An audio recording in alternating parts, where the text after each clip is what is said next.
Sahkah sholat fardu subuh bagi orang yang habis hubungan intim sesama pasutri, kemudian hanya berwudu, kemudian membersihkan kotoran mulai dari pusar sampai ujung kaki secara bersih, kemudian berwudu lagi, kemudian langsung menunaikan sholat subuh tanpa mandi junub dengan alasan kedinginan jika harus mandi basah kuyup atau mandi junub, tetapi nanti siangnya baru tetap mandi junub karena merasa belum mandi junub. Bagaimana Bu ya?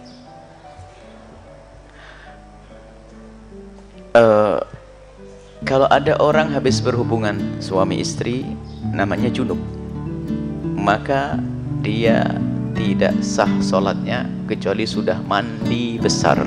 Wudu tidak cukup.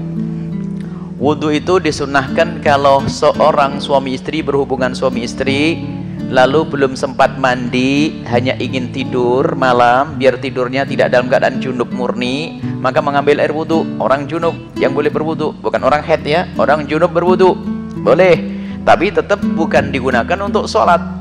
Tapi kalau mau sholat harus mandi besar. Cuman pertanyaannya adalah saya kedinginan, jadi saya bisanya wudu saja, mandi gak bisa, nggak ada.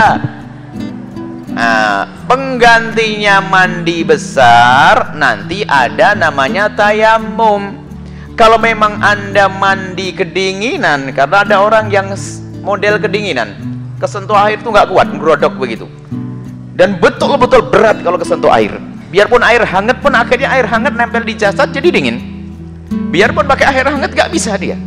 Kalau memang kasusmu orang yang penyakitan kayak begitu, maka boleh tayamum, bukan berwudu saja. Nggak ada wudu menggantikan mandi besar, nggak ada, maka harus bertayamum. Jadi Anda tayamum habis berhubungan suami istri, biarpun sebetulnya kalau dia ngerti modelnya begitu ya jangan di malam hari deh, ini berbuat orang tidak tahu diri nih.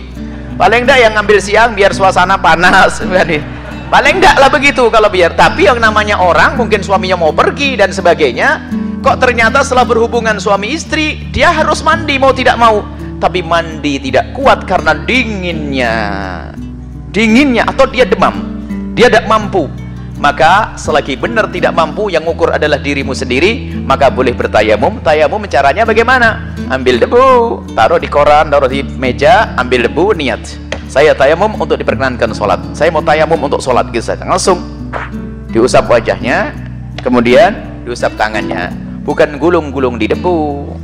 Karena katanya untuk mandi besar lalu gulung-gulung debu, enggak. Biarpun untuk menggantikan mandi besar, tayamumnya cukup begini. Ini berlaku untuk mungkin dan kayaknya ada orang di sini yang paling takut dengan air tuh. Ada, kalau memang ada orang-orang seperti itu ya wajar.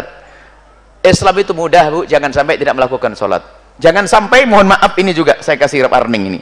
Jangan gara-gara ibu suka kedinginan lalu tidak melayani suami, tersiksa tuh suami. Ya ini nasib buruk bagi sang suami itu.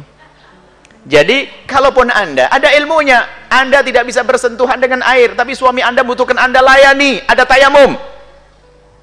Akhirnya bang saya tidak kuat kena air, kasihanlah suamimu, stres itu nanti bapak itu. Jadi sebagai seorang istri layani suami, kemudian setelah itu karena Anda tidak bisa bersentuhan dengan air, maka Anda boleh bertayamum. Dan setelah itu nggak usah diganti lagi, selesai sholatnya juga sah.